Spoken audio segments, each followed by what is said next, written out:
Bueno, la clase pasada, muy buenas tardes a todos y todas, estamos en la clase número 4, ya estamos en las características de los derechos humanos, ya vimos sus conceptos, sus elementos fundamentales, incluso algunas posiciones que hay respecto a ellos, pero yo sí les dije que no quería, no era mi intención en esta clase, por ejemplo, hacer un debate filosófico sobre los derechos humanos, ni mucho menos. Y esto es importante porque si no la clase es otro tipo de clase. Y la idea y el objetivo fundamental es que ustedes entiendan bien qué son los derechos humanos y a partir de ahí aprender a usarlos, ¿no? Claro, evidentemente esta clase no es procesal, no vamos a ver procesos, ¿no? Se supone que en sistemas no jurisdiccionales de los derechos humanos ustedes les van a enseñar procesos.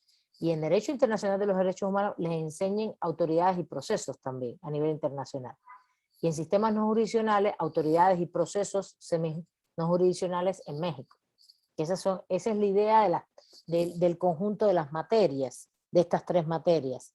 En derecho indígena les deben enseñar qué son los derechos de los pueblos indígenas como grupo, ¿no? ¿Y cuál es la otra materia? No, ya la otra es seminario de tesis. Se supone que así está pensado el bloque pedagógicamente hablando, ¿está bien?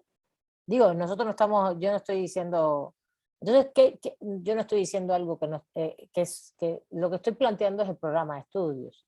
Entonces, ¿qué vamos a enseñar en esta clase? Que ustedes identifiquen con claridad qué son los derechos humanos, no solamente en materia de contenidos, sí, el derecho al agua, no.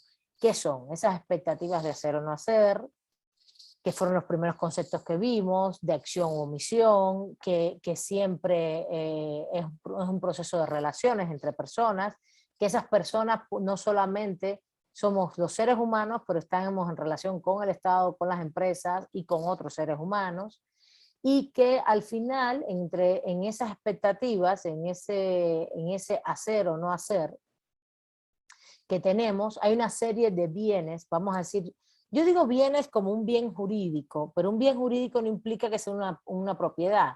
Estamos hablando de bienes jurídicos y de valores también que se protegen, ¿no? La vida es un bien jurídico que se protege, las libertades son bienes jurídicos que se protegen, y también esos bienes que son indispensables para la vida, como son la alimentación, el trabajo, la salud, la educación, el agua, el ambiente, la vivienda, ¿no? Todo ese tipo de bienes que hoy por hoy tenemos claramente, estoy haciendo como un repaso, ¿no? Para que conectemos de nuevo por dónde vamos. Que son claramente los que son protegidos dentro de los derechos humanos. Son bienes indispensables para la vida.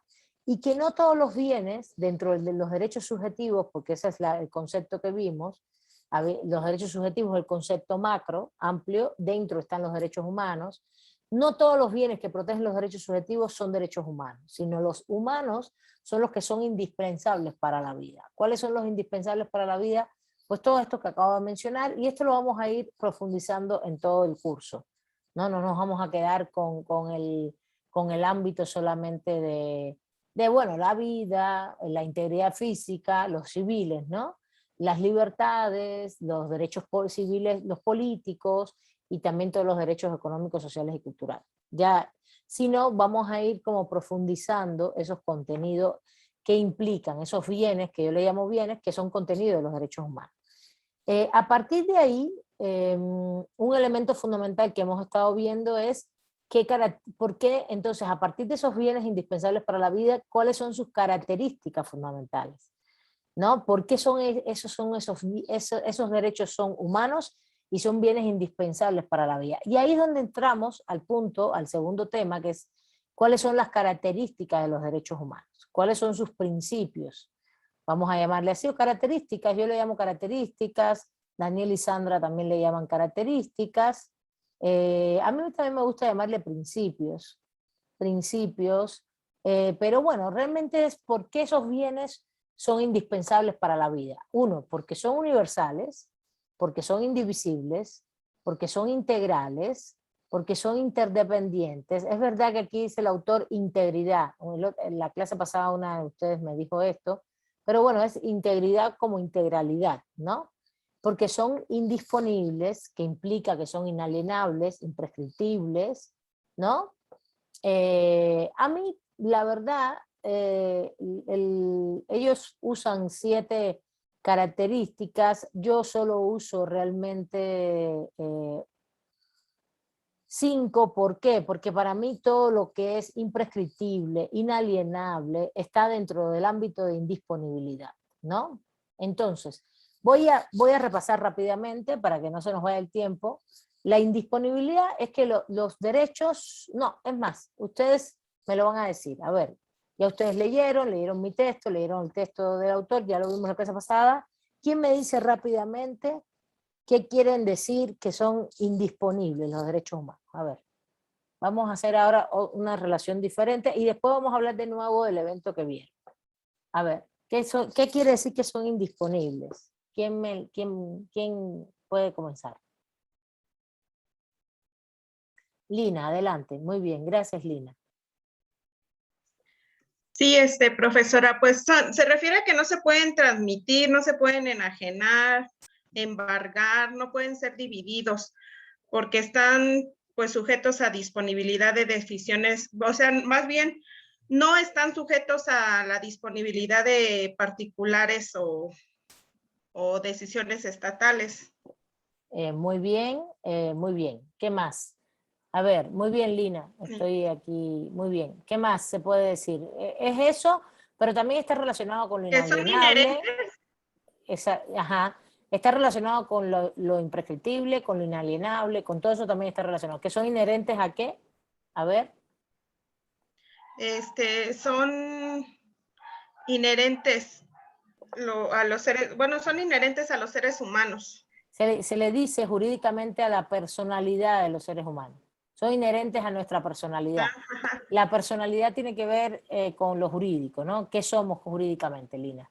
Acuérdate que cuando nacemos y enseguida que nacemos y somos un ser vivo, ahí mismo, en ese preciso instante que se declara, Lina Colín nació el martes, el miércoles 1 de septiembre, en este caso no, pero a las 3:05 de la tarde, luego entonces ya es un ser vivo, ya es una persona, hay que respetarle el derecho a la vida, ¿no?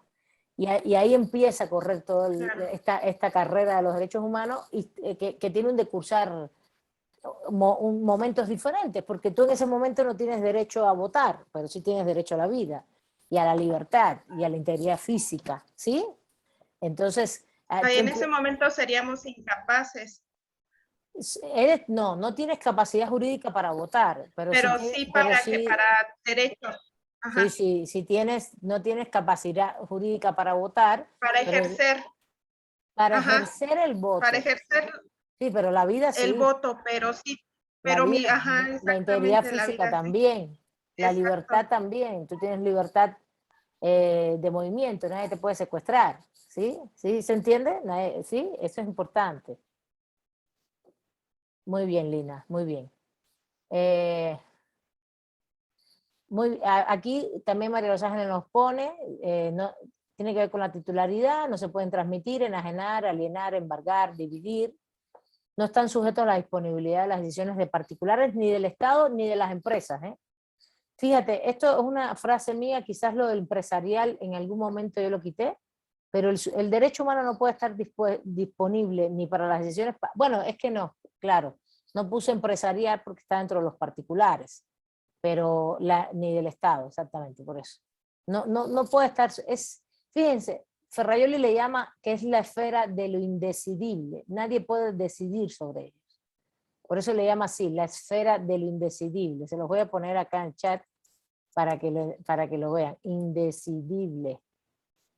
Que nadie puede decidir sobre ellos. Para que entiendan, es un término raro jurídicamente, pero para que si lo escuchan, si lo leen en algún momento, creo que en mi texto está puesto, es una cita de Luigi Ferraioli, tú no puedes decidir nada sobre ellos, ¿no?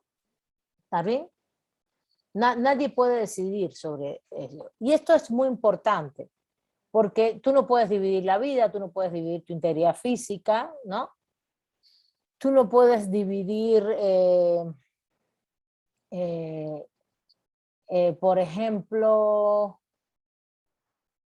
podemos poner ejemplos más complejos, ¿no? Pero ahorita vamos a seguir vamos a seguir con la con los elementos. A ver, ¿quién me dice qué cosa es lo indivisible?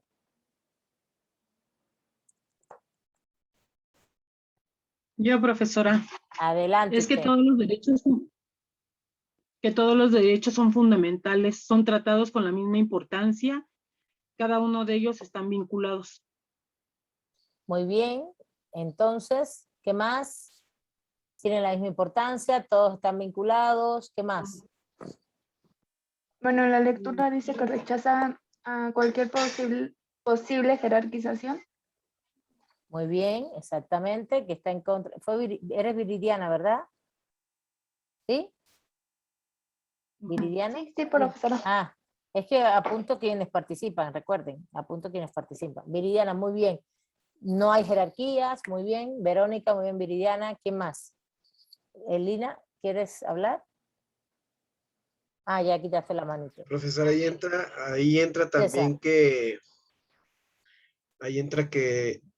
cada uno depende de otro para su realización, es la relación que hay entre ellos. Sí, aquí hay tres características que se relacionan mucho, que es integralidad, indivisibilidad e interdependencia. Cuando violas un derecho humano, estás violando otro, regularmente. No violas un solo derecho. No se viola un solo derecho humano. Eso es imposible, de hecho. Eso estás afectando.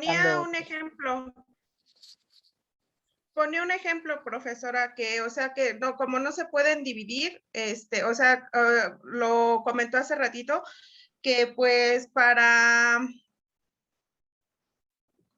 es que como, a ver, o sea, que no es más importante la salud que el agua, ni la alimentación que el trabajo, o sea, son cosas que una depende de la otra. Es por ese motivo que no se pueden dividir, porque pues si no tenemos un trabajo, pues no tenemos para la alimentación, y el agua es indispensable para la vida. O sea, esos no pueden dividirse, se compone uno de otro, vienen como que ligados. Exactamente, y eso tiene que ver incluso también con que la personalidad humana no la puedes dividir. Es tan importante la salud para la vida como el agua para la salud, y entonces si no tienes uno, no tienes otro, y no tienes el otro, y no tienes el otro. Y ahí se relaciona mucho la interdependencia, ¿no? La interdependencia está ahí unida a esto.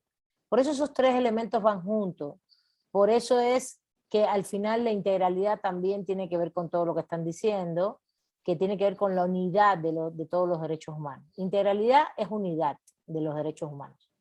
Esto es importante. Integralidad es unidad de los derechos humanos. Indivisibilidad es no división, estoy de acuerdo, no se pueden dividir, pero no es no jerarquización. Indivisibilidad es no jerarquización. Todos los derechos tienen la misma importancia, eso quiere decir no jerarquización, a la hora de regularlos, a la hora de tú reconocerlos y de garantizarlos. Todos requieren similar atención y urgencia en su cumplimiento, ¿no? Esto es todo, similar atención y urgencia en su cumplimiento. No es más importante la salud que el agua, no es más importante la alimentación que el trabajo, porque sencillamente, por ejemplo, si no tienes trabajo no puedes adquirir los alimentos, si no tienes salud, si no tienes agua no tienes salud, agua para uso personal y doméstico, si no tienes salud no tienes vida, y sucesivamente. Ahora, por ejemplo, hay unos derechos que se unen más a otros, estamos de acuerdo. Si no tienes cultura, acceso a la cultura, acceso a la información, no puedes tener un ejercicio efectivo de participación política, por ejemplo. Si todo el tiempo en materia de información nos están diciendo mentiras y mentiras y mentiras, pues ¿cómo tú puedes llegar a un discernimiento de materia política con más claridad? Es difícil, ¿no?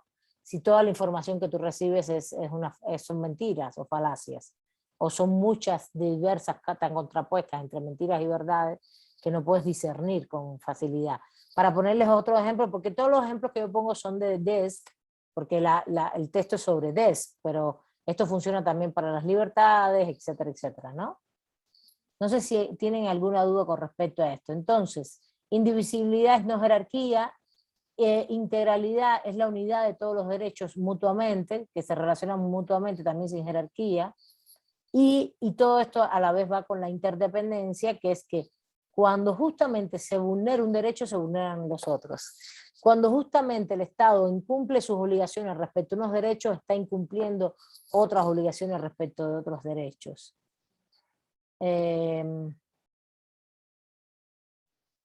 No sé si hay alguna duda con respecto a eso. No, profe, todo bien. ¿Todo bien? Muy bien. ¿Listo? Entonces, vamos al punto, ya nos queda claro todo esto, todas estas características, pues vamos al punto justamente de, bueno, evidentemente son imprescriptibles los derechos humanos porque no son igual, no prescriben, no llega un momento en que tú dices, ah, no, su derecho a la salud prescribió, ya usted no puede. Esta cosa de usted tiene un seguro, el seguro es un servicio, no es un derecho, ¿no? Esta idea de que el seguro a la salud es un derecho, no. La salud, el derecho a la salud es inherente a la personalidad humana y la salud no se puede cobrar, no se puede vender. Lo que te venden son servicios, lo que te cobran son servicios, que tú compras un seguro estás comprando un servicio, es un contrato mercantil, comercial, patrimonial, no tiene nada que ver con... Claro, te asegura un derecho humano, pero tu derecho humano a la salud lo tienes y el Estado está obligado a hacer toda una serie de acciones constantemente en función de proveer las condiciones para que nuestros derechos humanos estén satisfechos. ¿Quién es el responsable? El Estado. El Estado es el responsable de esto. Y así se ha articulado la teoría de los derechos humanos hasta la actualidad. Después vamos a complejizar un poco esto. ¿Por qué también pensamos que las empresas son responsables? Porque son tan importantes y tan poderosas como el Estado. Sobre todo las grandes empresas transnacionales, que además vulneran muchos derechos humanos, igual que el Estado los vulnera, pero ellos son unos grandes vulneradores de derechos humanos, por tanto que nosotros queremos exigirle también responsabilidad. Pero estamos ahí en otro ámbito, estamos caminando hacia otro lado. Entonces vamos a ir por partes. En este sentido, es muy importante que nosotros estemos todas y todos con seguridad, con la claridad de que el hecho de que tú pagues determinados servicios, eso no implica que estás pagando el derecho humano. El derecho humano es inherente a la personalidad y no puede ser cobrado de ninguna manera. No tiene ningún ejercicio patrimonial. Y el Estado tiene que hacer todas las acciones posibles para que tú lo tengas satisfecho. Satisfecho de manera digna, ¿no? Dignamente. Dignamente quiere decir con plenitud, con adecuaciones culturales. Por ejemplo, la alimentación, creo que les hablé en algún momento, que tiene que tener una adecuación cultural en cada espacio y no puede ser cualquier tipo de alimentación. En cultura, mucho más todavía, en materias culturales. Incluso no estamos hablando solo de México, también estamos hablando de determinados grupos. Los derechos culturales de un pueblo indígena son diferentes a los derechos culturales que podemos tener nosotros como ciudadanos mexicanos, pero que no somos pueblos indígenas. Son diferentes. A ellos hay que protegerles específicamente derechos dentro del ámbito cultural diferentes a los nuestros, los que no somos pueblos. No sé si van conmigo. ¿Sí van conmigo? ¿Sí? ¿Van entendiendo? ¿Se va comprendiendo? ¿Vamos juntos? Bueno. ¿Juntas? Bueno, ahí sí les pediría que me vayan respondiendo por el chat para saber que por lo menos andan aquí. Veo a Gerardo, gracias, y a Lina, que son los que están, y alguno que otro por el chat respondiendo. Ahora, vamos al tema de la universalidad. Vamos a ese punto. ¿Qué quiere decir que son universales los derechos? Quiere decir que son para todos y todas. Pero quiero ir al punto de qué quiere decir todos y todas. Todos y todas somos iguales. Y ahí viene el punto de los principios de igualdad, de dignidad, de libertad y de diversidad. A ver, ¿quién me dice qué quiere decir que es para todos y todas? Todos somos iguales. A ver, ¿quién me dice ahí? Todos somos iguales. Vamos a reflexionar. Esta clase vamos a poner un tonito un poco más teórico.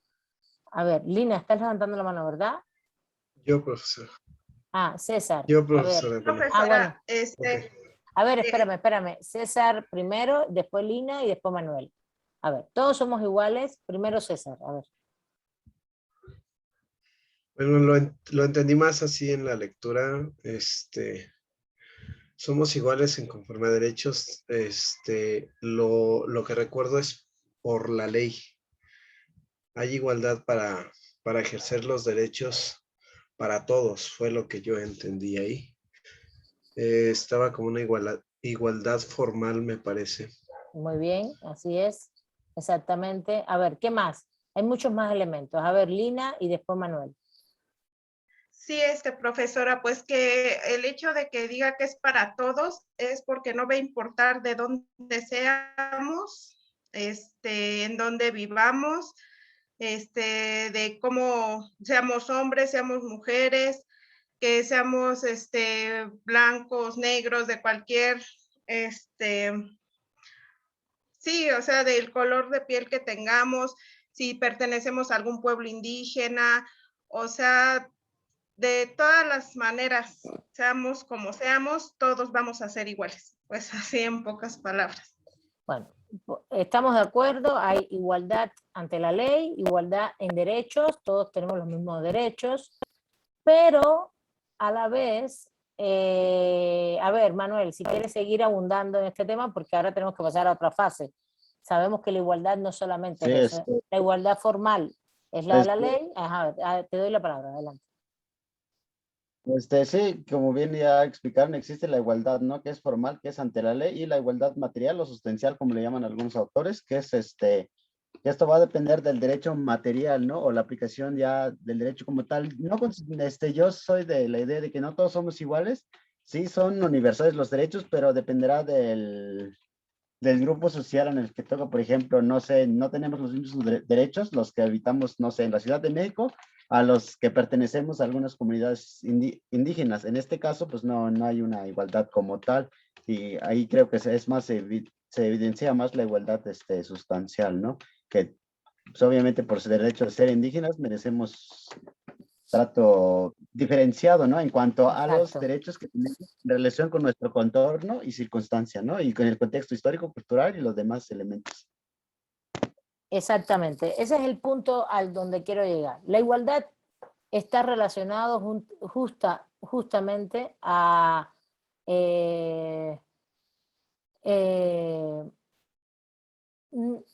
está relacionada justamente a la universalidad. Por ejemplo, todos somos iguales ante la ley, todos y todas tenemos derecho, pero justamente al lado de la igualdad tenemos que poner la diversidad y la diferencia.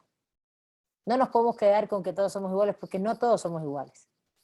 Al revés, todos somos diferentes. Y ahí hay dos puntos básicos que quiero destacar. Todos somos diferentes y tenemos un punto común, que es que somos seres humanos. Y eso es lo que nos hace universales.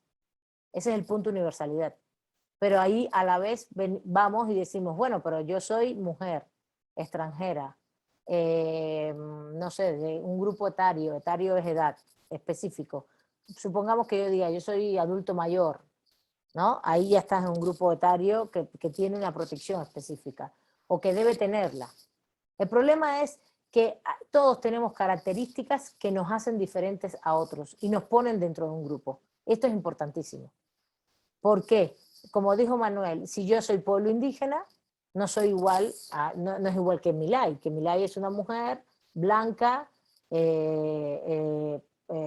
incluso heterosexual, que vive en la ciudad, aunque sea extranjera también, sea mujer, porque ahí el ser extranjero y ser mujer me ponen con condiciones de riesgo, pero Manuel tiene otra condición de riesgo, es pueblo indígena, ¿sí se entiende? Estas se llaman condiciones de riesgo en sociología, de vulnerabilidad en sociología, esto se llama así en sociología, pero que al final en derecho, y en derechos humanos se ha traducido como que somos grupos vulnerables, depende de las condiciones que tengamos. Por ejemplo, a ustedes les puede pasar, si son niños y niñas, ustedes tienen niños y niñas en casa, también es un grupo. Si eres de un pueblo indígena, eres un grupo. Pero si eres de un pueblo indígena y eres mujer, y eres, por ejemplo, lesbiana o bisexual, que tienes una sexualidad que no es la dominante, también estás en determinados grupos con condición de vulnerabilidad. Y ahí es donde está. La igualdad siempre que tiene que tener un ámbito de diferencias, del trato diferenciado, y ese también se protege. Y por eso la universalidad está relacionada con la diversidad. Es decir, tenemos que proteger a los grupos que son diferentes. Y aquí estoy, no sé si vino Mili hoy, yo creo que no, no lo he visto. Mili, ¿viniste? ¿Estás por acá o no? Profesora, Sí, espérame, déjame ver si Mili está por acá. Ah, no, no vino hoy. Bueno, después que vea la clase. Y esto es muy importante porque justo la universalidad se va a basar en la diversidad, atravesada por la igualdad. Todos somos iguales porque somos seres humanos y tenemos todos derechos humanos, los mismos derechos humanos, pero basado en la diferencia de que a la vez somos diferentes, pero porque tenemos condiciones de riesgo. ¿Qué es lo que un poco, César? Déjame terminar aquí, Lina, ahora te doy la palabra. Esto que dice aquí César, que son los rasgos, la discriminación. Y justamente son los rasgos de la discriminación. Lo que estoy mencionando son rasgos de discriminación. Son los rasgos que son protegidos para que en nuestras diferencias nos traten de manera diferente y poder tener no solo satisfechos los derechos humanos, sino a la vez más protegidos ante cualquier vulnerabilidad y riesgo de que sean vulnerados los derechos. Si quieren podemos poner un poquito más de ejemplos. A ver, Lina, te doy la palabra. sí, o sea, bueno, sí somos, o sea, sí hay un trato diferencial porque, pues, como lo comentó, todos tenemos características que nos hacen diferentes a otros y por eso existen los tratos diferentes, ¿no? Porque son personas más vulnerables, pero sí es cierto que todos tenemos los mismos derechos, no pueden tener unos más derechos que otros, o lo entendí mal. No, porque hay los grupos, por tú estar en determinado grupo, puedes tener derechos específicamente protegidos que no tenga yo que estoy en otros grupos. Por ejemplo, los pueblos indígenas tienen otro tipo de derechos que son protegidos que tú y yo no los tenemos. Ya lo dije en la clase pasada. Vamos a dedicar una clase a pueblos indígenas, no se preocupen. Y les voy a explicar bien cuáles son los derechos de los pueblos indígenas, pero ellos tienen 4 derechos que no tenemos nosotros. Pensemos en el evento que vieron. ¿Cuáles fueron los derechos que se vieron vulnerados? A ver, ¿quién me dice? Los derechos vulnerados en el evento, fundamentalmente. ¿Se acuerdan? No, ya ni se acuerdan. Que ellos no tenían opinión para decidir, no sé cómo explicarlo. César, derecho sea, a la consulta previa, libre e informada.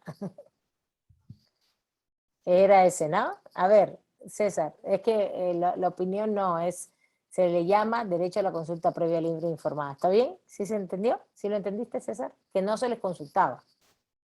¿Sí? César. Sí, profesora. Vale, gracias por participar. A ver, Manuel, dinos ahí los derechos de los pueblos indígenas. Cuéntanos eso. Básicamente, bueno, primero era también señalar este punto que usted ya lo mencionaba sobre los diferentes derechos que tenemos, como decía la compañera Lina, tenemos los mismos derechos, pues no, porque un claro ejemplo que usted ya ponía, por ejemplo, el derecho del campesino, ¿no? Que tiene derechos, por supuesto, de inmediato son del campo, y en comparación con uno de la ciudad, pues tendrán otros tipos de derechos. Entonces ahí es como un ejemplo, para evidenciarlo de manera más clara, ¿no? Y respecto a los derechos violentados en la ponencia que vimos, es la autonomía, ya lo mencionaba usted también, el desarrollo propio de los pueblos, en este caso del pueblo de Sonora, la autodeterminación, que ahí también nos comentó que nos iba a explicar sobre si la autodeterminación es lo mismo que la autonomía, la consulta previa y el derecho al territorio. Muy bien, Manuel, cuando demos la clase de pueblos indígenas vamos a ver eso. La autonomía y la autodeterminación, en mi criterio, la autonomía es como un rasgo específico dentro de la autodeterminación, pero la autodeterminación de los pueblos es como el derecho madre, y de ahí viene desarrollo propio, consulta previa, libre e informada, tierra, territorio, ¿no? Tierra, territorio. Son 3 más. Para mí son 4 grandes derechos de los pueblos indígenas que Lina y Lina nosotros no tenemos. Manuel sí, si Manuel viene a un grupo de pueblos indígenas, sí los tiene. Nosotros no. Ahora, Manuel dijo algo en su terminología que te voy a rectificar un poquito, Manuel. Todos tenemos derechos humanos iguales. A ver, el pueblo indígena también tiene derecho a la vida, a las libertades, a los derechos políticos. Si residen en México son ciudadanos mexicanos. Otra cosa es que no lo puedan ejercer, porque no se inscribieron, porque no tienen credencial de elector, y que es muy probable que eso pase. Tienen derecho a la salud, a la educación, todos los derechos económicos, sociales y culturales, todos tenemos esos derechos. Pero hay grupos que tienen protecciones especiales, y tienen en esas protecciones especiales, Lina, es el famoso trato diferenciado. Ese es el trato diferenciado. Y son protecciones especiales, vamos a decir que tienen más derechos.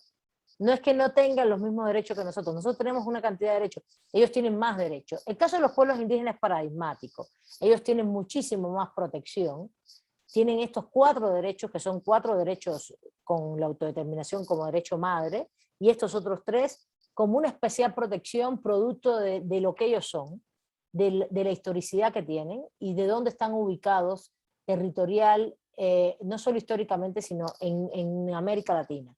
De hecho, eso es una construcción histórica, esos derechos de muchas luchas, porque los pueblos originarios indígenas nuestros, no de México, de toda América Latina y del mundo, son pueblos que son regularmente, si no milenarios, con una historia relacionada a culturas ya de milenarias o centenarias, y que han sido regularmente conquistados, despojados de sus tierras, de sus recursos.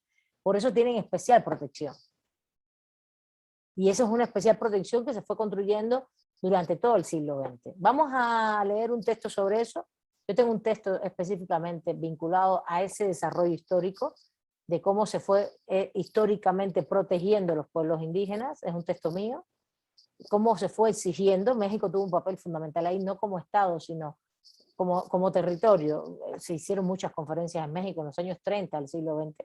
Acá se hicieron grandes conferencias donde vinieron los pueblos de América Latina, se reunieron y se fueron empezando a intercambiar criterios de que ellos tenían derechos diferentes y que debían ser reconocidos. Fíjense qué tan lejos como los años 30 del siglo XX. No estamos hablando del siglo pasado, de los 90 para acá. De los años 80, 90 para acá fue que se fue regulando ya, a nivel internacional. Pero es impresionante, son otro tipo. A ver, Manuel, te doy la palabra, adelante. Una última. Sí, me faltó hacer la diferenciación que usted ya me corrigió. Es sobre los derechos humanos de disfrute individual, ¿no? De todas las personas, y los de disfrute colectivo, ¿no? Que son los DES. Creo que ya estamos en estos temas. Bueno, los derechos de los pueblos indígenas son los de disfrute colectivo. Los derechos sociales son de disfrute individual y colectivo. Pero todos tienen dimensiones individuales y colectivas. La subjetividad colectiva, la titularidad colectiva, es otro tema que vamos a ver más adelante, justo en sujetos de derecho. Pero son diferentes. La titularidad colectiva es la de los pueblos indígenas. Los DES no es titularidad colectiva, no tiene por qué. Los derechos económicos, sociales y culturales. No, Manuel. Tú tienes derecho a la salud por ti mismo. Y yo tengo derecho a la salud por mí misma. Y Lina tiene derecho a la salud por sí misma. ¿Cuáles son los derechos colectivos? Los que se ejercen colectivamente. ¿Cuál es el derecho colectivo que se ejerce colectivamente? Justamente los 4 derechos de los pueblos indígenas que hemos estado hablando. Pero vamos por partes, no nos adelantemos, porque estamos adelantando temas y se me enrollan con muchos temas. Entonces,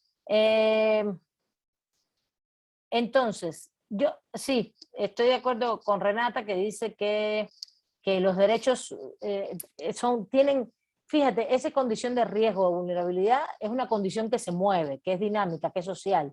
Y esto está muy bien que Renata lo mencione aquí en el chat, porque justamente si nosotros todos estamos aquí en México, estamos como nacionales mexicanos. Yo me pongo el ejemplo siempre extranjera, pero yo soy ciudadana mexicana. Pero por ejemplo, les voy a poner un ejemplo. Yo estuve en las elecciones pasadas, yo estuve en una mesa electoral. Y adivinen lo primero que me preguntan las personas cuando me ven de la mesa: ¿y usted de dónde es? Así, pero con desdén, ¿eh? Porque como hablo, yo no hablo como mexicana, ¿no? ¿Y usted de dónde? Como diciendo, ¿usted qué hace aquí, no? Así, literalmente, como usted qué hace aquí. Y les dije, yo soy de Veracruz, aquí ando, sí, ya. No les dije más nada, porque ¿para qué? Porque no fue todo el mundo, fue una persona. Y me dijeron, oye, cuando llegues a la mesa electoral, si te preguntan, di tal cosa, porque siempre enseguida le sale esta cosa medio xenofóbica a la gente, ¿no? Y yo soy ciudadana mexicana, además. porque además voto, etcétera. Se los digo para que vean que esto es un riesgo en el cual uno está siempre, y yo estoy aquí como ciudadana mexicana, pero también soy ciudadana cubana, por eso tengo ese riesgo. Pero si alguno de ustedes, cualquiera de ustedes, se mueve, por ejemplo, a Estados Unidos, su circunstancia de vulnerabilidad se mueve a ser extranjero en ese lugar, y allí tienen una circunstancia nueva que aquí no tienen. ¿Sí me entienden? Esto es muy importante.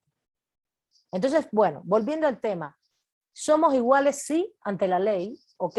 Pero también somos diferentes. Las diferencias, y esto quiero que quede claro, están dados por varios niveles, pero vamos a dedicar una clase completa a ver el tema de la no discriminación y la igualdad. Vamos a verlo en una clase completa. No quiero ahora... Manuel señaló la igualdad sustancial, que tiene que ver con que tengamos realizados los derechos. Ese es un rasgo de vulnerabilidad. No es igual el caso de la profesora que tiene mi caso, ¿no? Que tengo una plaza, un trabajo estable, como es el de ser profesor y tener una plaza en una universidad, que además tienes una serie de derechos laborales cubiertos, que es difícil que te los quiten, ¿no? Es bastante difícil en el contexto mexicano, en el contexto de las regulaciones mexicanas. Y no es lo mismo a un profesor de asignatura que solo lo contratan semestralmente y no tiene y incluso le pagan un salario diferente, le pagan por horas, a mí me pagan por horas, pero me pagan tiempo completo, 40 horas a la semana, y a este profesor le pagan las 3 horas a la semana que les da de clases, y un poco más porque siempre se tiene en cuenta no las 3 horas vinculadas con preparación de clases también, como le pagan a uno. Luego entonces esta persona es contratada semestralmente y al otro semestre no tiene seguridad de tener trabajo. Y tampoco su salario le cubre sus necesidades de una plaza de un tiempo completo. Lo pongo como es, ¿eh? Eso se llama condición social.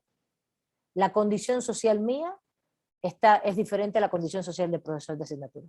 La condición social del profesor de tiempo completo es diferente a la del profesor de asignatura. En materia de derechos laborales incluso, y en materia del ejercicio de estos derechos. Luego entonces está en una condición de vulnerabilidad. Eso se llama igualdad sustancial, lo que dijo Manuel, igualdad sustancial. ¿Qué quiere decir? Que no todos tenemos los mismos derechos protegidos, no es protegidos, es garantizados de la misma manera. Luego entonces esta persona que es profesor de asignatura está en una condición de vulnerabilidad respecto a los que tenemos plazas. ¿Sí se entiende esto? Entonces la igualdad formal es ante la ley, todos y todas, y eso tiene que ver con la universalidad.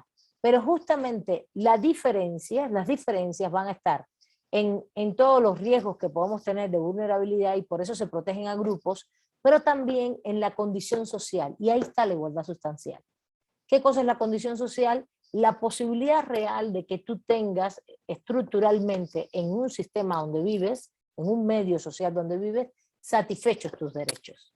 No es lo mismo tener un trabajo estable, con derechos laborales, con pensión, con todas las garantías de lo que esto implica, a tener un trabajo que es inestable, que te lo renuevan semestralmente, con temporalidades, o que te contratan por outsourcing, o que no te dan, por ejemplo, determinadas prestaciones como es vacaciones, la seguridad social si te enfermas, la asistencia social, por ejemplo, o las vacaciones, o sencillamente retiro, todo eso son prestaciones laborales.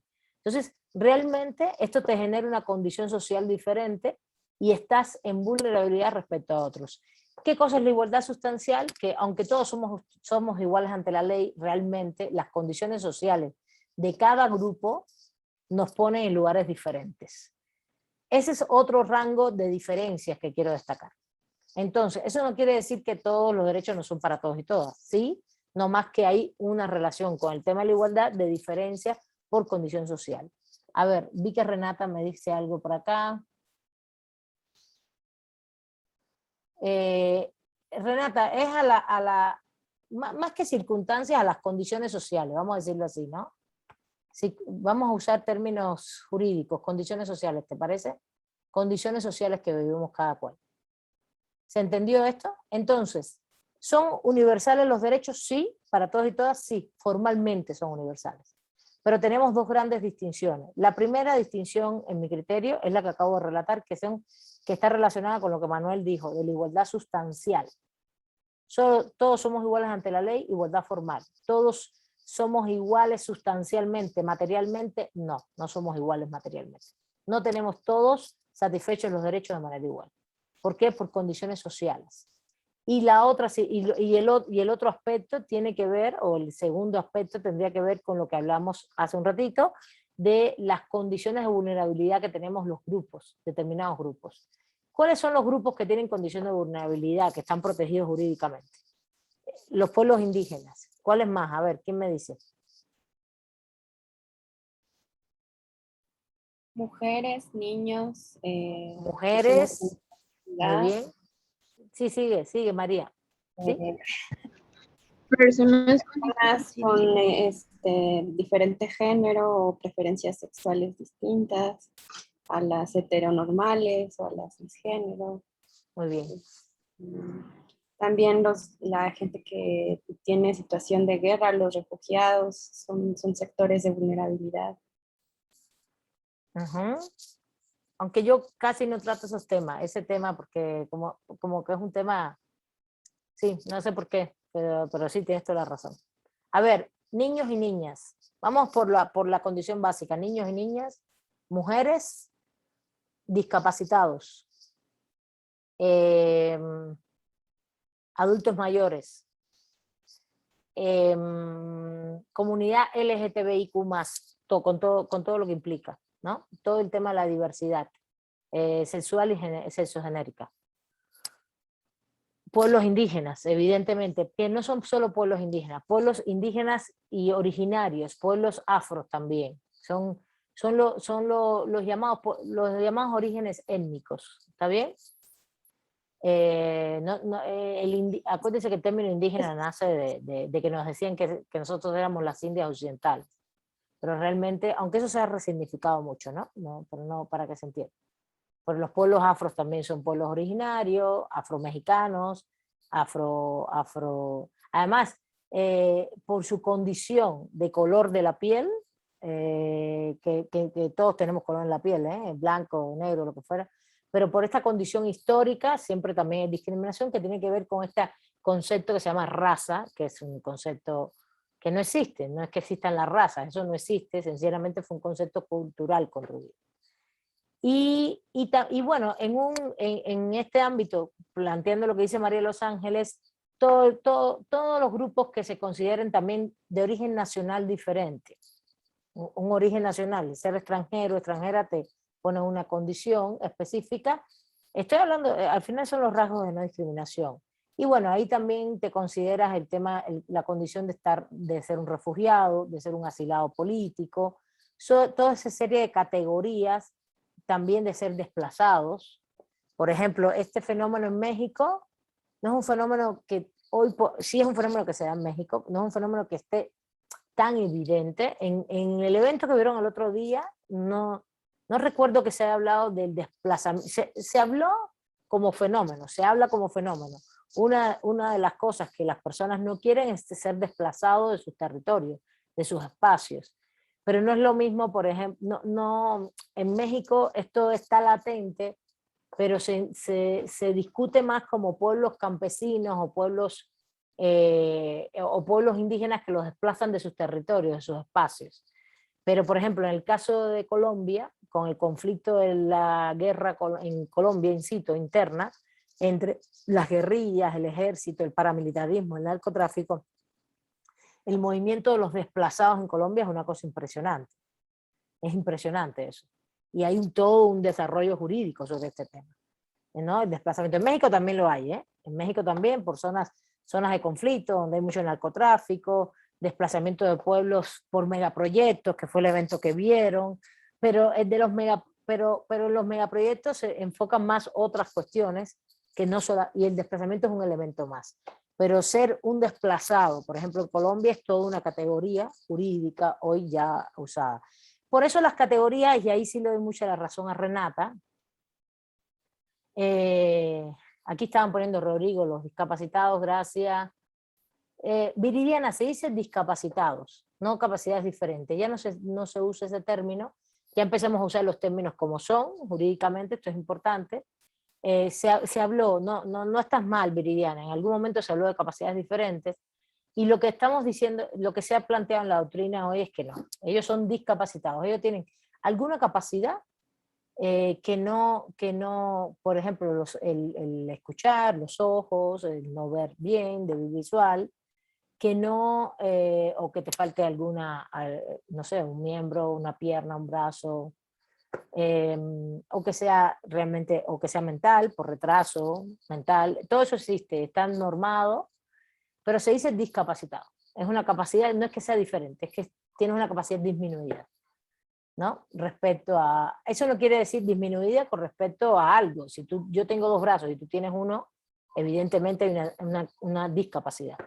¿Sí? Es eso, no es nada peyorativo, al revés, somos muy, en esto se ha perfilado mucho el lenguaje para no ser peyorativo. Las personas en situación de calle, Renata, no, indigentes no, personas en situación de calle también es como se dice, se plantea. Sí, es un grupo vulnerable, estoy de acuerdo contigo y está tratado específicamente en la legislación, sobre todo, y en México más. Migrantes, claro, no lo había dicho, Samuel, gracias. Ejidatarios y comuneros en México, yo diría en general los campesinos, los pueblos campesinos y los grupos campesinos tienen una condición de vulnerabilidad parecida a la de los pueblos indígenas que tienen que ver con sus tierras, territorios, sus propios espacios, como el caso que vieron, por ejemplo, de Claudia Gómez y la presa de Zapotillo, que no son pueblos indígenas, son pueblos, tampoco son ejidatarios ni bienes comunales, es un pueblo semirural que se dedica, de hecho cultivan, ahora no me acuerdo de lo que cultivan, y tienen su iglesia, es un pueblo incluso hispánico, pero sí, vamos a decirle general campesinos semirurales, donde los ejidatarios y los comuneros tienen una condición específica, ¿no? De afrodescendientes, como habíamos ya dicho, gracias Manuel. Ya, claro, el tema religioso, gracias Miriam. Estos son otros grupos, los grupos que están en grupos religiosos específicos que pueden ser discriminados por esto, estoy de acuerdo. Muchas gracias. Verónica, discapacidad, ese es el término, no incapaces, discapacidad. No es a ver, la discapacidad, no tengo previsto darles una clase sobre eso, se puede dar un seminario sobre temas de discapacitados increíble. No tenía previsto, pero la discapacidad en sí está muy vinculado a que tengas una discapacidad física o mental, ¿vale? Física o mental. Estás discapacitado frente al resto. Si tú tienes en un momento determinado un retardo mental, por ejemplo, un nené que tenga síndrome de Down, pueden hacer muchas cosas, los síndromes de Down pueden ser muy felices, pueden hacer muchas cosas, se pueden casar, ya las estigmatizaciones sobre esto se han ido superando cada vez más, por suerte. Pueden hacer una vida bastante normalizada, vamos a decirlo así, porque antes eran como muy restringidos, la sociedad misma los expulsaba, los restringía. En estos momentos no, pero evidentemente tienen un grado de aprendizaje, por ejemplo, en el conocimiento, etcétera, que tiene límites. Entonces no es igual que una persona que no tiene síndrome de Down. Luego entonces tienes que darles protección especializada. Por eso, por ejemplo, no sé si han visto, si ustedes en algún momento han viajado al interior del país mediante el aeropuerto o algo, todas las personas que trabajan en el aeropuerto, en toda una serie de ámbitos donde, que no es un síndrome de Down, pero son personas que tienen a lo mejor alguna debilidad, alguna discapacidad, personas que están en silla de ruedas, son los que te piden el pasaporte, te ven, te miran. Hay una línea regulativa de que el Estado deba proveer, por ejemplo, trabajo a todo este tipo de personas, porque si no, no van a encontrar trabajo nunca. Ese es el tema, por eso tienen protecciones diferenciadas.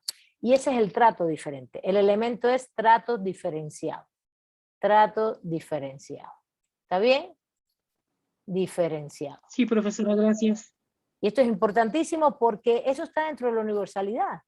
es que la universalidad va con diversidad. Eso es un poco lo que quería yo plantearles en esta clase. Que la universalidad no es única y exclusivamente todo, para todos y todas, sino que lleva consigo igualdad formal, igualdad material, sustancial, todo lo que planteó Manuel muy bien, y además lleva contigo diversidad, igualdad en derechos. La igualdad en derechos implica que los derechos también tienen características y hay grupos específicos regulados, y de ahí de esos grupos, evidentemente, hay características específicas. Y ahí hay tratos diferenciados y hay diversidad. ¿Está bien?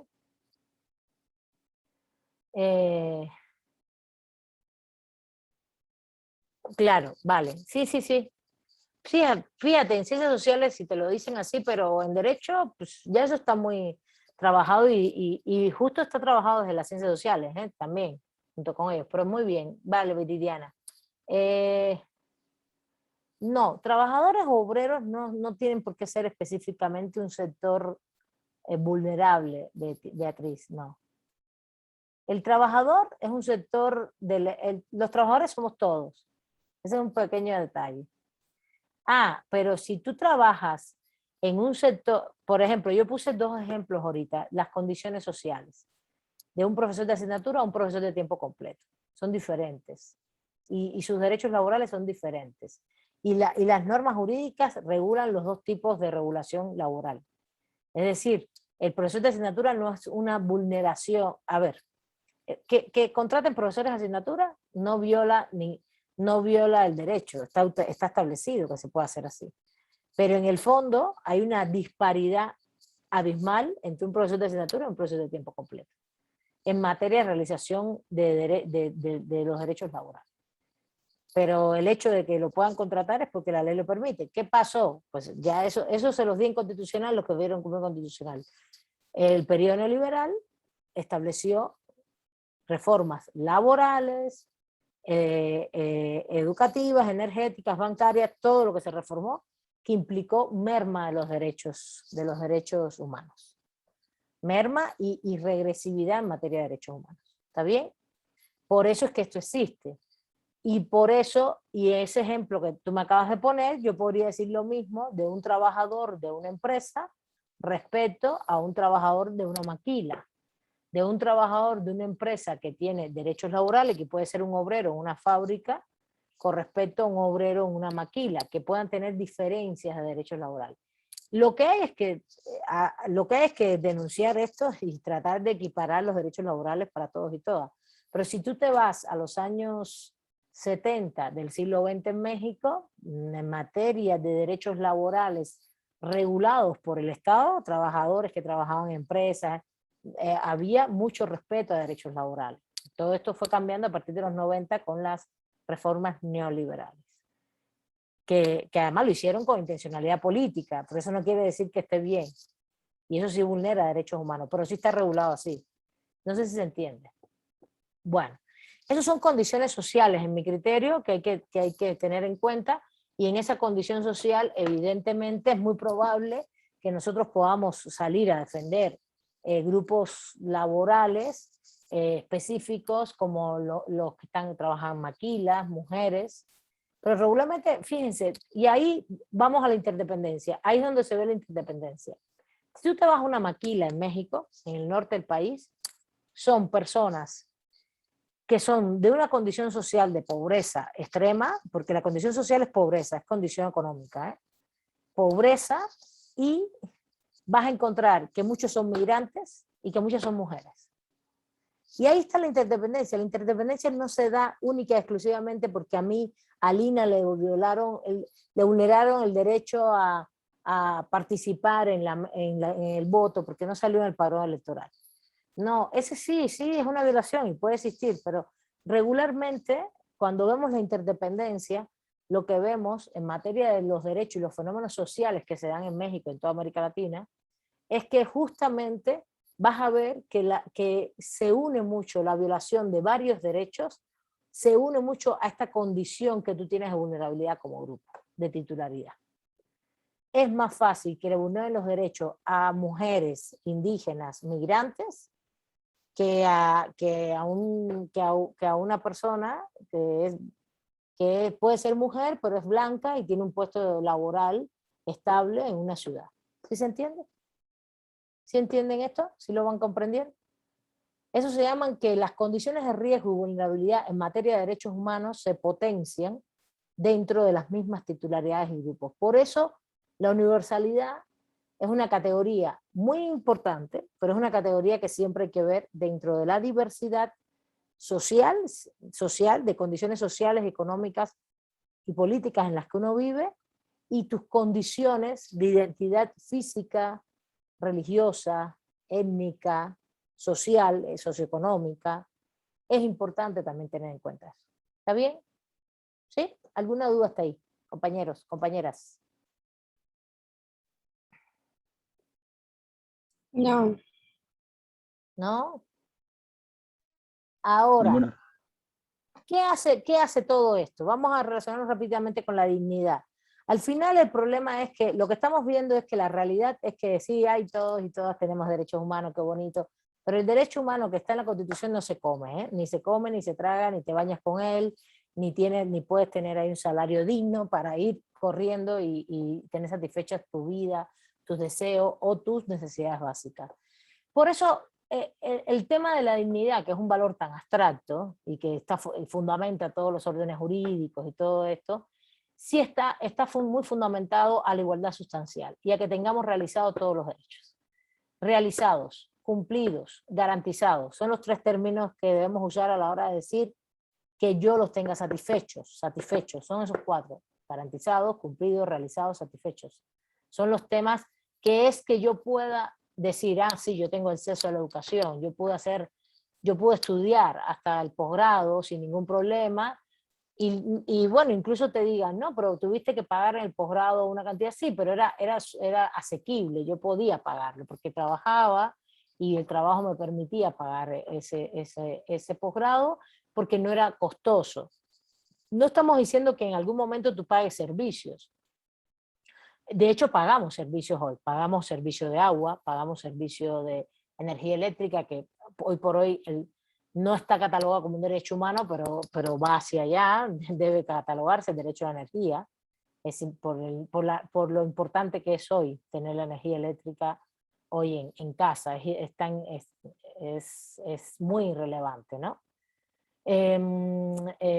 Pagamos, ¿qué más pagamos? Agua, el servicio del agua, pagamos a veces servicios de salud, ¿no? Algunos, depende, se supone que ya está en el artículo 4 constitucional, que ya puedes ir a cualquier hospital de corte público y no deben cobrarte. De hecho, por eso cuando tú vas al seguro, los medicamentos no te los cobran, ni te cobran la consulta, al famoso ISSSTE o IMSS. Se supone que ya puedes ir y no te lo cobran. Se supone, pero bueno, hay gente que lo paga y puede pagarlo, puede pagar algunas cosas. ¿Qué más? Medicamentos, por ejemplo, ¿no? Que siempre y cuando sean asequibles y que tú tengas además salud es muy integral, tiene muchas cosas preventivas, acceso, calidad, etc. Alimentación, ¿no? El alimento lo pagamos, pero siempre y cuando sea asequible. Cuando no es asequible, no hay un derecho satisfecho ahí. Ese es el tema, ¿sí? Y no vamos a decir, no, el Estado te tiene que poner una barra de verduras y frutas para que tú te las lleves gratis. No, esa no es la idea. La idea es que se propicien las condiciones en los países, en los territorios, en los espacios, para que tú trabajes dignamente, tengas un salario adecuado, trabajes las horas necesarias, no más, tengas ocio y puedas también pagar una serie de cosas que tú consideras que son importantes para tu vida, entre ellos bienes básicos como el alimento. ¿Está bien? Que el Estado a lo mejor dice, bueno, porque como hay desequilibrio social, voy a dar becas o voy a dar pensiones. Bueno, por eso es lo que hacen los estados. Depende, tú puedes hacerlo de muchas maneras. Tú puedes dar becas, dar pensiones, eso se llama renta básica en otros países y se le da a determinados grupos. Y eso no es un tema de México, eso es una exigencia que hoy es universal, que todos tengamos una renta básica incluso, todos y todas. Pero yo sí creo, por ejemplo, hay otros estados que pueden otorgar alimentos gratuitos, una cantidad de alimentos, para equilibrar, sobre todo a grupos vulnerables, otorgar alimentación gratuita o de bajos costos, de costos de canasta básica, proveer esto, o proveer En materia de salud es donde yo creo que es de las más importantes, que debe ser gratuita. Y es de las que más avanzado está, por ejemplo, en Europa. En materia de salud es gratuita. En Canadá, en Cuba y en América Latina, en Brasil. No sé cómo está en Argentina, pero no te enfermes en Estados Unidos, porque mejor agarra cualquier cosa y sal corriendo para cualquier otro lugar, porque es horrible. Te vas a morir ahí. Es horrible y costoso si no tienes seguro. ¿No han visto nunca ese documental? Es un documental muy simpático de Michael Moore. ¿No han visto? Es un documental sobre el derecho a la salud en Estados Unidos. Entonces él entrevista a unos tíos, que son sus tíos, que son muy mayores de edad y viven en Canadá. Entonces los tíos van a hacer un viaje a Estados Unidos a ver a su sobrino, que es Michael Moore, y están todo el tiempo obsesionados con que tienen que comprar un seguro porque van a Estados Unidos y se pueden morir allá. Es impresionante, es simpática esa parte. Y por otro lado, Michael Moore hace otras cosas. Llega a Cuba en una lancha, ¿no? Tiene imágenes muy simpáticas de gente esperando una consulta y vuelta así un esqueleto, así. Se llama Psycho el documental. ¿Cómo se Psycho. Sí, no me acuerdo. Psico, ¿no? Psico, exacto. Es buenísimo, es simpaticísimo. Te ríes, incluso es tétrico, pero es muy simpático. Claro, en una condición como la que estamos hoy de pandemia, mejor no la vemos. No, de Michael Moore. Sí, gracias a María Los Ángeles. Mejor no la, pero es muy buen documental, es tétrico. Pero bueno, seguimos. No sé si hay dudas hasta aquí. Yo quería seguir con el evento. El evento lo tengo ahí en remanente, ¿eh? El evento ya lo vi completo. Hay ponencias que a mí no me aportan mucho, pero hay unas ponencias muy buenas, que nos aportan para todo el curso, ¿eh? Una de ellas es la de Claudia Gómez, la de la presa de Zapotillo. Es un caso paradigmático de cosas que se hacen interesantísimas en materia de derechos, de sujetos, de titulares. Además, ella es una gran abogada y tiene muy claro lo que es el uso alternativo y contrahegemónico del derecho, ¿no? Y bueno, también hay varias cosas más que se plantearon, pero como ella tiene esta dualidad de ser activista, militante y jurista, porque, a ver cómo explicarles.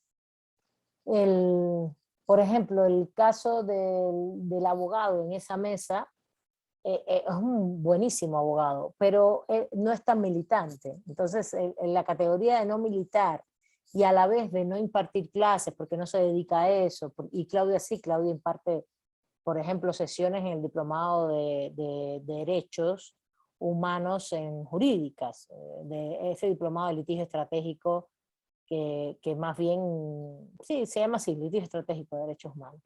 Y Claudia lleva muchos años, también imparte conferencias, clases, muchas, entonces muy buena didácticamente, y yo se lo recomiendo. Lo vamos a tener ahí como de reserva para debatir más cosas con ellos.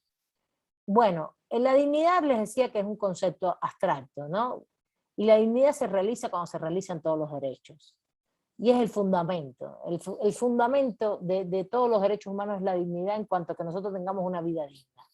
Es ese tema. Y el otro tema importante para ir cerrando es la libertad. La libertad es que está relacionado mucho con la igualdad. Es una falacia decir que nosotros somos libres. Sí, somos libres de viajar, ¿cómo no?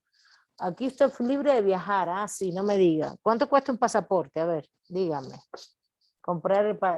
Pagar los impuestos del pasaporte. ¿Quién me dice? A ver. ¿Y cuánto cuesta un boleto? A ver, vamos a pensar siempre en tiempos normales, no en tiempos de pandemia. En tiempos de pandemia, hoy incluso un boleto está impagable, los boletos, porque está horrible con el cierre de frontera.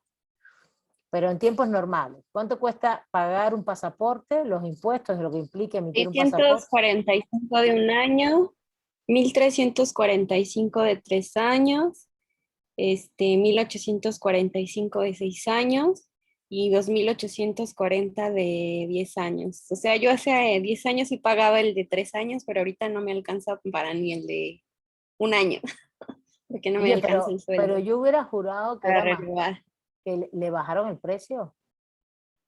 El pasaporte mexicano le bajaron. Sí, estaba más caro. Estaba mucho más caro. Yo pagué el de 10 años y era mucho más caro.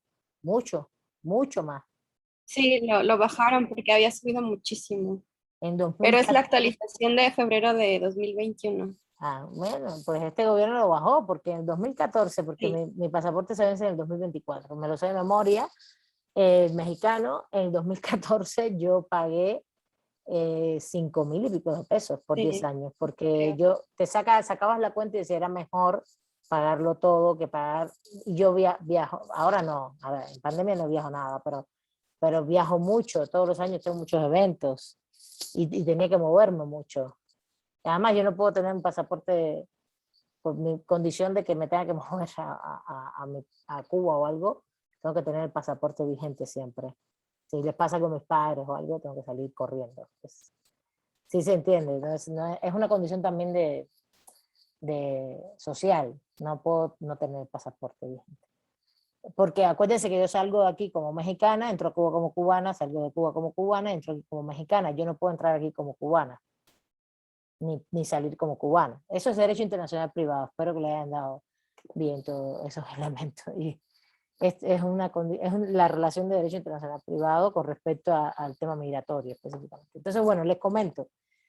Está mucho más barato ahora, pero hace unos años estaba mucho más caro. Si no tienes el dinero, como dice María Los Ángeles, a mí no me da para pagar más de 3 años, pues te lo piensas. Y si no tienes para pagar el boleto, también te lo piensas. Y si no tienes para pagar la estancia en los lugares, pues no puedes. Entonces, la libertad está relacionada con la igualdad. Y la igualdad sustancial, condiciones sociales de vida. ¿Está bien? No, eso es una falacia, que la libertad va por un lado. No, porque yo tengo la libertad de votar por quien yo quisiera. Sí, sí, tú tienes la libertad de votar por quien tú quieras, pero si tú no tienes un acceso a la información debido, y para tener más acceso a la información necesitas estar más vinculado a muchas otras cosas que no sea a lo mejor comprar una prensa específica o ver lo que dice Facebook, ¿sí? Entonces, ¿cómo tienes un buen acceso a la información? Para tú tener tomar las decisiones políticas. Tienes que tener también derecho, acceso hasta cierto punto a la educación, a ciertos elementos culturales, de información. Entonces, todo eso va vinculado y todo eso tiene costos. Por eso las libertades y los elementos de condición social, de igualdad, van unidos, todo va unido. Ustedes dirán, pero no tengo que comer bien para ejercer mi derecho al voto. Bueno, depende. En tu vida, para tener por ejemplo, un buen discernimiento, un mejor funcionamiento físico es haber tenido una buena alimentación toda la vida. No es decir de comer cualquier cosa, sino buena alimentación, ¿no? Equilibrada, adecuada culturalmente, pero sobre todo equilibrada. Esta campaña que ha habido en México contra la comida chatarra no es menor el asunto, chicos, compañeras y compañeros, no es menor. Es terrible el nivel de alimentación que tenemos. Y yo no hablo de ustedes, estoy hablando los que aquí han hecho trabajo de campo, los que aquí han estado en los pueblos, sabemos que hay pueblos donde se come muy bien porque se come de la milpa, pero también está toda la comida, el refresco, la comida chatarra, ahí permanente. Y eso no tienes que ser, a ver, no tienes que ser de condición social de pobreza para comer así. Puede ser una persona que tenga muy buenos ingresos y coma mal toda la vida, pero porque así le enseñaron también a comer. Entonces, esto también lleva a un proceso educativo, ¿no? De buena alimentación, equilibrio, en calorías, en tipos de alimentos, etc. Y si tú quieres comer frutas y verduras suficiente, además de carbohidratos y proteínas, pues eso tiene costos. A ver, Miriam, te doy la palabra.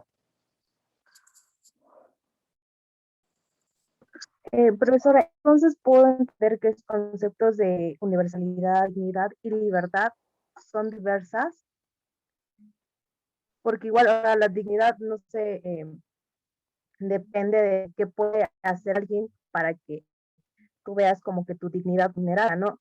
Entonces yo pienso que no es lo mismo que, no lo sé, a alguien, no lo sé, como usted, que por ejemplo la quieran ofender con la palabra indio, no lo sé, usted no se sentiría que su dignidad ha sido vulnerada. Sin embargo, Claro. no lo sé, un indígena y que hagan eso, o sea, ahí es donde yo pienso que sí le pega a su dignidad, ¿no? A ver, estoy de acuerdo contigo. Si a mí me dicen, eres una india, pues a mí no me afecta. Al revés, a mí me molesta más, me dicen mucho güerita, güera todo el tiempo. Bueno, una cosa es que me digan güera porque estoy medio rubia, pero otra cosa es que las personas en la calle te reconozcan como condición social de ser güera, ¿no? Es otra cosa. Pero bueno, no nos vamos a meter ahí. Vamos a meternos al punto de, sí, a ver, cuando estamos hablando de estos principios, estamos hablando de principios rectores dentro del derecho. Es para todos y todas. Y lo que estoy diciendo es que la diversidad se atraviesa como principio, la universalidad atraviesa todos los derechos y atraviesa todas tus condiciones, depende de la condición que tú tengas social. Evidentemente una persona que es de origen étnico indígena o afro, por ejemplo, o de piel morena, puede ser que no sean de origen indígena, pero tengan la piel morena, y lo ofendan por su estereotipo, por su fenotipo, por su color de la piel, etcétera, sí puede sentirse ofendido respecto a otra persona, claro, y puede ser que no solo se sienta ofendido, sino que la persona sea, al ser vista de esta manera, los ejemplos clásicos de discriminación. Una señora que es de corte indígena, que está vendiendo algún producto y quiere entrar a un establecimiento a venderlos y le prohíben la entrada. Claro, dirán, no, pero es que no puede vender los productos. Supongo que no venda ningún producto.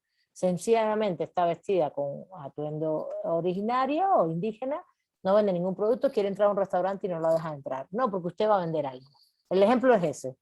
Cuando he rechazado una persona para entrar a un establecimiento, porque dicen, no, es que usted va a hacer tal cosa, porque es un tema de su fenotipo, de cómo se viste, de qué es lo... Y le están poniendo un sello, y la están dejando no entrar a un lugar a consumir, por ejemplo. Es gravísimo. De esos casos hay mucho en CONAPRED. Personas que por su forma de vestirse, su color de la piel, no los dejan entrar a algún establecimiento. En México eso ha pasado muchas veces. A restaurantes, o bueno, hay clásicos de estos, hasta entrar a un Oxxo o un 7-Eleven. No, es que quiere no sé qué, no, espérate, perdón. No quiere nada, va a entrar y tiene el derecho a entrar. ¿Cómo no puedes dejar no entrar a ninguna persona o lugar? Aunque sea privado, más de servicios. ¿Sí se entiende? En este sentido, sí atraviesa la realización de los derechos todos estos aspectos. Pero no es que la dignidad, no es que solamente sea individual, también es colectiva, porque somos grupos de personas dentro de esa condición. ¿Sí me entiendes? Tiene una dimensión social también, colectiva. No es Miriam, que es de origen indígena solamente. Es que casi todas las personas que son como Miriam, les puede suceder esto potencialmente y están en condición de vulnerabilidad. Es un poquito más complejo. Eso se llama la dimensión individual y colectiva de los derechos, lo vamos a leer más adelante. Para que entiendan las dimensiones individuales y colectivas de los derechos y las titularidades individuales y colectivas de los derechos. Son cuatro cosas diferentes. Sí, van pasando la lista, por favor. Pero ahora, para responder tu pregunta, la dignidad, la universalidad es para todos y todas, sí. ¿Está atravesado por la diversidad? Sí. Porque todos y todas somos diferentes, sí. Pero dentro de esa diversidad hay dos grandes temas importantes. La condición social. Uno, y tu condición de estar en un grupo vulnerable. Esos dos temas son los que están protegidos por el derecho hoy como tratos diferenciados. ¿Está bien? No estoy hablando de lo que a mí me gusta, estoy hablando de lo que está protegido en el derecho hoy. ¿Está bien? ¿Se entiende? No es lo que yo quiero, es lo que hay. Y todo esto fundamenta que los derechos están fundamentados y relacionados con la dignidad, con la libertad y con la diversidad y con la igualdad. Con los cuatro principios que acabamos de dialogar. ¿Por qué? Porque, y además te lo digo, Miriam, no es claro que tu ejemplo es bueno, tu ejemplo es buenísimo, pero todas las personas que tienen esa condición de color de la piel, de forma de vestirse, que pueden ser o parecer indígenas, pueden ser discriminados, sí, pueden tener, para ellos su concepto de dignidad está vinculado a su condición étnico o religiosa o nacional, sí, claro, claro. A mí me han hecho bastantes gestos xenófobos No muchos, a mí me han tratado muy bien en México, pero... Y esa es una condición particular de Milay, que no es ciudadana mexicana de origen. ¿Se entiende o no? Todos tenemos condiciones de vulnerabilidad personales, pero regularmente no es solo a mí, a todos los que somos extranjeros nos pasa esto. Es lo que quiero que entiendan. Miriam, ¿me comprendiste? Es que ni las veo, ni los veo. Estoy aquí Profesor. a oscuras. No sé si se entiende. La condición individual está clarísima, que es que esta persona, que yo me puedo sentir mal por mi condición de extranjera y me pueden tratar de manera discriminatoria, se llama. Claro, y lo han hecho. Un profesor de una vez en la universidad dijo que él era el primero que los extranjeros teníamos que ir después de todos los mexicanos, en condiciones de derechos laborales. Así lo dijo. No voy a decir quién fue porque el pobre ya no está. Así literalmente lo dijo. Es una condición de discriminación por ser extranjera. Y eso es mentira, además. Yama ya era mexicana también, pero bueno, no puedes, y era un tema laboral, era por un tema laboral. No, primero los mexicanos y después los extranjeros. Ya sabemos que la Constitución dice que las empresas tienen que priorizar a los ciudadanos mexicanos respecto a los extranjeros, pero eso no quiere decir que eso implique que pues, la USM está llena de mexicanos, no de extranjeros. Eso tiene que ver con una correlación laboral a la hora de que tú no haces una empresa para extranjeros, sino tiene que haber mexicanos y extranjeros en una proporción diferenciada. Pero en fin, ya ese cuento se los haré en otro momento. Es uno de esos cuentos que, y muchos, cuando los que somos extranjeros en cualquier lugar, no en México, en América Latina, tú llegas como extranjero y siempre va a haber una condición de vulnerabilidad que puede generar discriminación. Es la misma ejemplo que dijo Miriam con respecto a una persona que es indígena, con respecto a una persona que tiene un color de la piel que no es preponderante, como es pues origen étnico, puede ser afro, puede ser indígena. Depende de dónde estés. Porque si tú, por ejemplo, si estás en los países nórdicos, que todos son rubios, ojos azules, cualquiera de nosotros tiene una condición de vulnerabilidad por origen étnico. ¿Sí se entiende?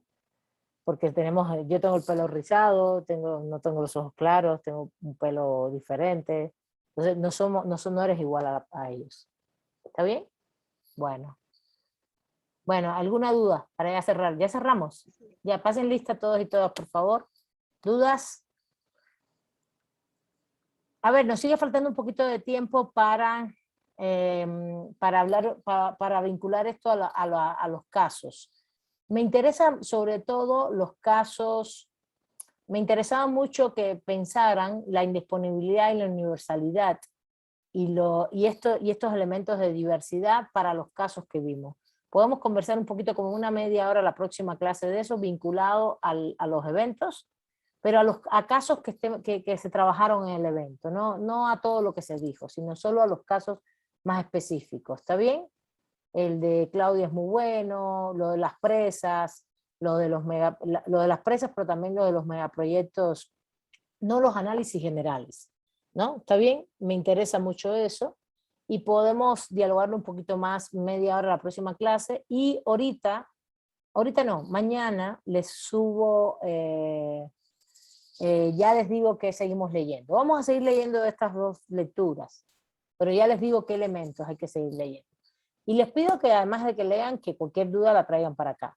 Vamos a pasar, tengo que definir si pasamos a sujetos de derechos, ya terminamos la clase, a sujetos o vemos primero desagregación de derechos.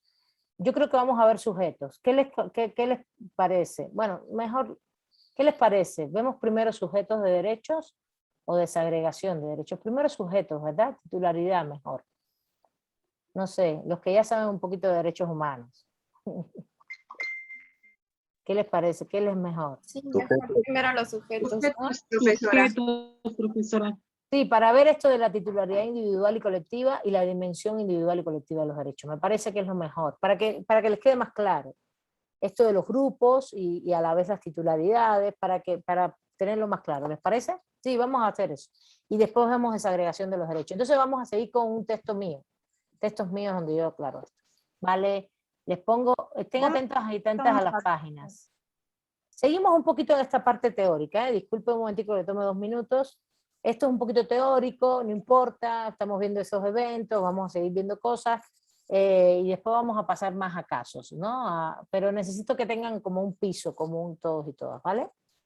Un piso común y que lo tengamos más o menos claro, ¿vale? Hay algunos que saben mucho de estos temas, yo lo sé, por cosas que han trabajado, pero hay y que saben bastante, y todavía faltó dialogar el tema de... Faltó un tema de diversidad, lo vemos en la próxima clase. Los casos que pusiste, el tuyo Gerardo, y el caso de Gerardo y el caso de Mili. A ver si viene Mili, porque eso faltó, eso va con la diversidad y la universalidad. Se me faltó eso también. Bueno, el lunes vemos eso también, ¿vale? Un abrazo, cuídense mucho, que tengan buen fin de semana. Y Gracias, recuérdamelo, profesora. ¿me lo recuerdas? Gracias, profesora. Gracias. Gracias, profesora. Gerardo, ¿me lo recuerdas el lunes, por favor? Ver este tema, que no se me olvide, es que lo tenía presente y se me fue. Mira, vale, un abrazo. Claro que sí, hasta luego, profesora.